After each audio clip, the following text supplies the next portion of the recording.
백병원의 창립자 백인재 박사는 우리나라 근대의학의 개척자이자 애국자였습니다.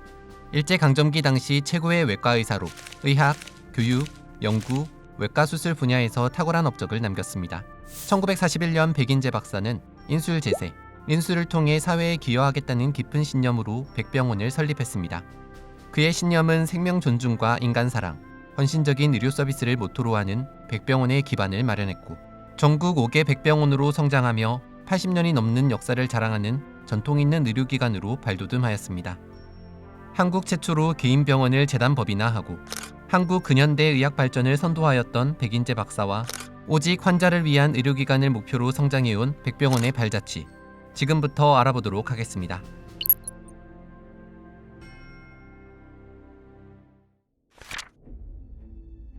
(1916년) 일제강점기의 어두운 시절, 경성의학전문학교 제1기 학생으로 입학해 의학의 길로 들어선 17세 청년 백인재.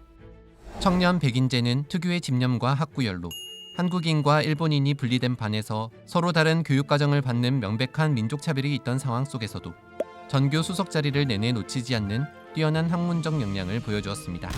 청년 백인재는 약탈당한 조국의 광복과 민족의 미래를 위해 애국하기도 했습니다. 1919년 3월 1일 독립선언문이 낭독되며 3.1운동이 전국적으로 퍼져나갈 때 백인재 역시 파고다 공원에서 일어난 만세운동에 참여한 것입니다. 사실 그는 경성의학전문학교의 독립운동가 학생대표로 활약하며 3.1운동 참가를 미리 계획할 정도로 적극적인 애국활동가였습니다. 하지만 결국 일본 경찰에 체포되어 8개월간의 수감생활을 하며 고초를 겪어야 했습니다. 뿐만 아니라 이 사건으로 경성의학전문학교에서도 퇴학당하게 됩니다. 그러나 그는 이에 굴하지 않고 계속해서 의학자의 길을 걷기로 결심합니다. 총독부와 경성의학전문학교의 유아 조치가 시행되면서 1920년 4월 청년 백인재에게 다시 학업을 이어갈 기회가 주어집니다. 백인재는 경성의학전문학교 4학년으로 복학을 하여 1921년 전학년 수석으로 졸업하게 됩니다. 그러나 원래라면 졸업과 동시에 자동으로 부여되는 의사 면허증이 수석 졸업생인 백인재에게만은 주어지지 않았습니다. 3.1운동 참여로 인한 불이익이었는데 이는 백인재 개인에 대한 보복이면서 한국인 의대생에 대한 상징적 보복이었던 것입니다. 억울하긴 했지만 총독부 의원에서 2년간 근무하면 의사면허를 주겠다는 제안을 받아들인 백인재는 당시 모두가 싫어했던 마취일을 전담하였습니다. 개인적인 시련을 성장의 기회로 삼은 백인재는 2년 동안 성실하게 마취 기술을 연마하였고 외과의사에게 중요한 뛰어난 마취 기술을 습득합니다. 또 마취 일을 할 때를 제외하고는 의학 연구에 매진하여 마침내 1923년 5월 의사 면허를 받아 진짜 외과의사가 될 수 있었습니다. 이후 백인재는 총독부 의원에서 외과의사로 지내며 4편의 논문을 추가로 발표했고 그중 실험적 그룹병의 연구로 의학 박사 학위를 받았습니다. 그리고 1928년 29세의 젊은 나이에 경성의전 외과학교실 주임교수로 부임하며 조선인 최초로 임상의학 분야에서 주임교수가 됩니다. 오직 실력으로만 자신을 입증한 것입니다. 백인재 박사는 외과의사의 길을 걷는 동안 수술 기술 또한 계속해서 발전시켜 나갑니다. 장폐색증에 있어서 상부장관 감압술이 유효한 수술임을 세계 최초로 입증하였을 뿐만 아니라 수술 환자에 있어 수혈의 중요성과 혈액은행 설립의 필요성을 강조하였습니다. 마취에서부터 위 및 십이지장, 간 및 담도, 충수염 및 충수염성 복막염 등 외과 수술 전반에 걸쳐 국내 최초 최다 성공 사례 보유자이기도 합니다. 신의 손이라 불리며 수많은 제자들과 동료 의사들에게 귀감이 되었고 한국과 일본을 넘어 만주에서까지 수술을 희망하는 환자들로 매일을 바쁘게 수술방에서 지내야 했던 백인재 박사. 경성의전 외과 주임교수로 재임하는 동안 백인재 박사는 당대 제1의 외과의사, 두규계의 1인자라는 명성을 얻었습니다. 당시 제자였던 장기려 박사는 당시의 대수술은 선생님의 동무대 같은 인상을 줄 정도였으며 일본이나 만주에서까지도 수술을 받기 위해 찾아왔다. 위장, 특히 위궤양, 위암, 간담관 질환, 유암, 갑상선 등의 수술을 받기 위해 오는 환자가 많았다 라고 했으며 제자이자 동료 의사이던 주영재 박사는 백인재 박사는 초인적인 체력을 가졌으며 2시간의 열이 있는 임상 강의를 마치고도 몇 시간씩 수술을 계속해내도 피곤한 내색이 전혀 없었다고 회고합니다. 백인재 박사는 국민들이 의학과 질병에 대해 더 잘 알 수 있도록 계몽 활동에도 앞장섰습니다.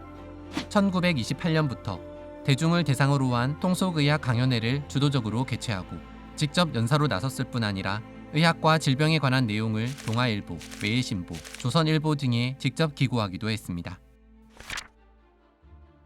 백인재 박사는 뛰어난 실력자였음에도 불구하고 현재에 안주하지 않고 또 다른 꿈을 꾸게 됩니다. 그는 경성의전 외과 주임교수로 재직하던 1930년 독일 등 유럽을 3개월간 방문하여 선진화된 의료기술과 시스템을 습득하였고 1936년부터 1년여 동안 독일 베를린 대학의 노르드만 외과 교실에서 공부하였으며 미국 콜롬비아 대학, 존스 홉킨스 병원, 메이오 클리닉 등을 시찰하기도 했습니다. 이 중 메이오 클리닉은 1889년 시골 마을에 개원한 사립병원이었는데 지역적 한계를 넘어 환자에게 최고의 의료 서비스를 제공할 수 있는 대규모의 시설을 구비, 임상과 연구를 병행할 수 있는 연구 환경 조성, 환자의 재정적 여건을 고려한 의료 수가를 책정 등 식민지 의료 체제의 한계를 극복할 수 있는 요소들이 많아 백인재 박사가 각별히 눈여겨본 곳이었습니다.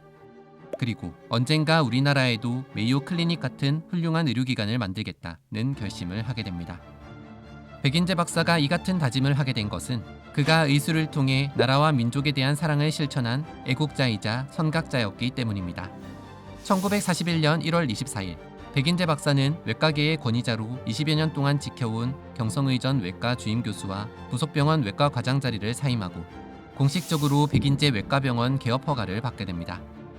백병원의 역사가 본격적으로 꽃을 피우기 시작한 것입니다.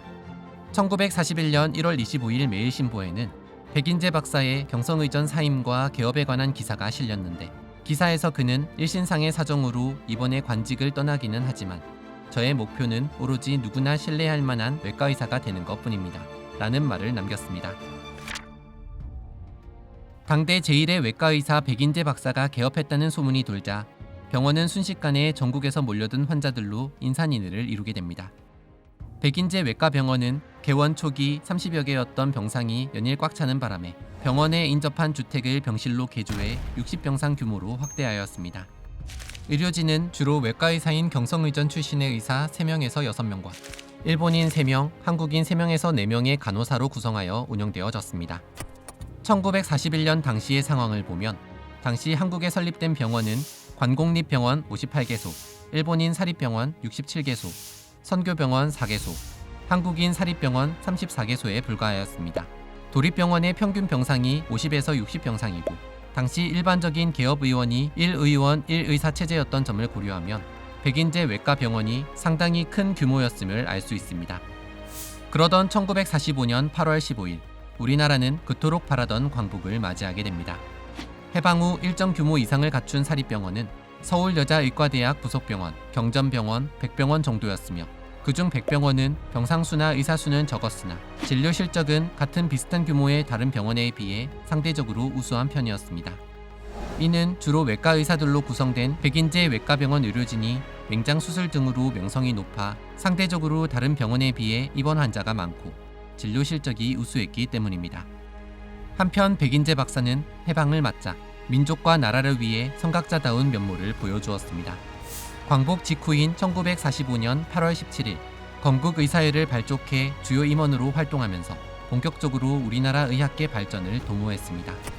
이후 1945년 9월 19일에는 조선의학연구회 발족, 제도분과위원으로 활동하였고 1945년 12월 21일에는 서울의사회 초대회장으로 선출돼 이대를 역임하였으며 1947년 5월 10일에는 지금의 대한의사협회의 모태인 조선의학협회와 대한외과학회의 전신인 조선외과학회를 발족하고 회장 등을 역임하며 의학 발전에 크게 기여합니다.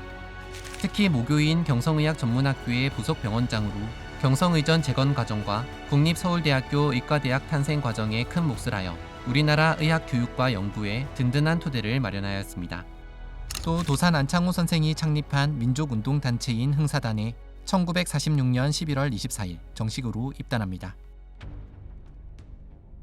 해방 이후 백인재 박사가 남긴 무엇보다 큰 업적은 그동안 병원을 성공적으로 운영하며 모은 재산을 모두 사회에 환원하여 1946년 11월 우리나라 최초의 민립공익법인인 재단법인 백병원을 설립한 것이었습니다.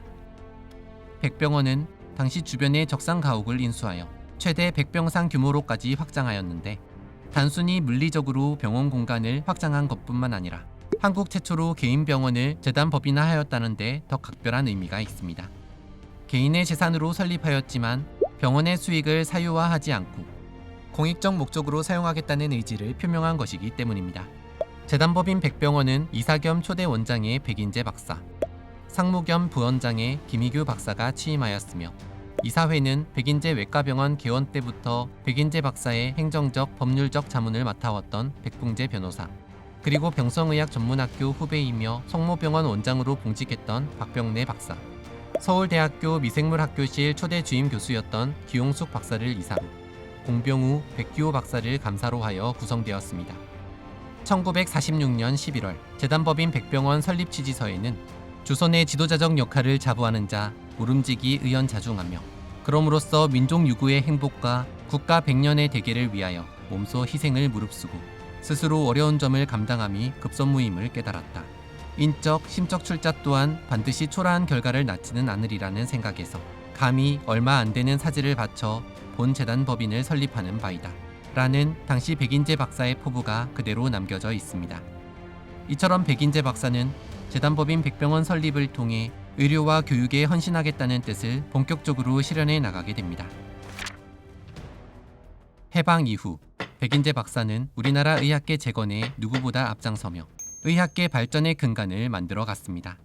동시에 일제치하에서 억압되어 있던 문화, 경제, 정치 등 사회 전반에 역량을 발휘하여 그 재건에 힘을 보태었습니다. 특히 해방 이후 대표적 출판사 가운데 하나인 수선사를 경영하면서 많은 양서를 출간하고 서점 수산서림을 여는 등 학문과 문의 진흥에도 큰 몫을 하였습니다.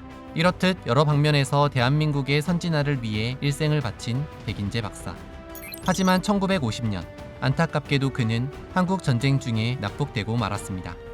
공산군이 서울을 점령한 지 20여일 만인 1950년 7월 19일 친동생 백봉재와 함께 공산군에게 체포된 이후로 그 행적을 알 수 없게 된 것입니다. 그리고 백병원은 정신적 지주나 다름없던 설립자를 잃고 존립이 위태로운 상황에 처하게 됩니다. 그의 제자들과 후손들이 백병원을 지키기 위해 불철주야 사력을 다했으나 전쟁으로 인해 황폐해진 시설과 설립자를 잃은 상실감, 그리고 주변의 현대화된 병원 설립 등으로 인해 백병원은 점차 쇠락의 길로 접어들게 되며 급기야 재단 해체까지 논의되는 상황에 처하고 맙니다. 하지만 설립자의 의지를 포기할 수 없던 백인재 박사의 제자들과 후손들은 백인재 박사의 뜻을 이어가기 위해 어려움 속에서도 백병원을 재건하기로 결심합니다.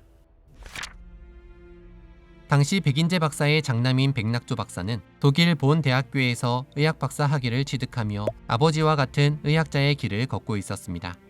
해외에서 다수의 임상 연구를 하며 의학적 지식을 쌓던 그는 아버지의 수건 사업이었던 백병원이 위기를 겪고 있다는 소식을 듣자 귀국을 결심하게 됩니다. 이후 1970년 재단법인 백병원의 이사장에 취임한 백낙조 박사는 백병원의 중흥기를 이끌기 시작합니다. 재단법인 백병원은 서울 백병원 신축에 나섰고 1972년 3월 7층까지 부분 준공해 가사용 허가를 받았으며 1972년 12월 20일 18객과 68실 166병상으로 서울 백병원을 공식 개원하게 됩니다. 이후로도 증축 공사를 이어간 끝에 1975년 3월 마침내 13층 건물을 완공합니다. 더 놀라운 것은 어려웠던 위기 속에서도 재건된 서울 백병원에 무료 환자를 위한 병동이 포함되어 있었다는 사실입니다. 오직 환자를 위한 의료시설을 만들겠다는 설립자의 정신이 이어진 것이었습니다. 1979년 백낙조 이사장은 재단법인 백병원의 재산 일체와 거액의 사재를 출연하여 백인재 박사의 수건이었던 학교법인 인재학원을 설립합니다. 또한 부산 백병원의 개원과 함께 백중앙의료원을 발족하는 한편 인재의과대학도 개교합니다. 학교 법인과 대학의 명칭은 아버지의 뜻을 받들어 인술로서 세상을 구제한다는 인술제세의 인과 제를 따와 인재라 짓고, 교훈은 평소 아버지의 좌우명이었던 정직, 성실, 근면을 그대로 채택하였습니다. 학교 법인 인재학원의 초대 이사장에는 백낙조 이사장, 백중앙의료원 초대 의료원장에는 백병원 재건에 큰 힘을 보탰던 백낙한 이사가 선임되었으며, 의과대학 초대 학장에는 백인재 박사의 수제자 중 한 분인 전종희 박사가 취임했습니다. 인제의과대학은 개교 10년 만에 종합대학교로 승격되어 지금의 인제대학교가 되었으며 백낙한 박사가 초대 총장을 맡았습니다. 1979년 부산 백병원 개원 이후 학교법인 인재학원은 10년을 주기로 커다란 프로젝트들을 진행하였습니다. 1989년에 상계 백병원을 개원, 1999년에는 일산백병원, 2010년에는 해운대 백병원을 개원하여 현재까지도 인술로서 세상을 구한다는 설립자의 꿈을 이어가고 있습니다.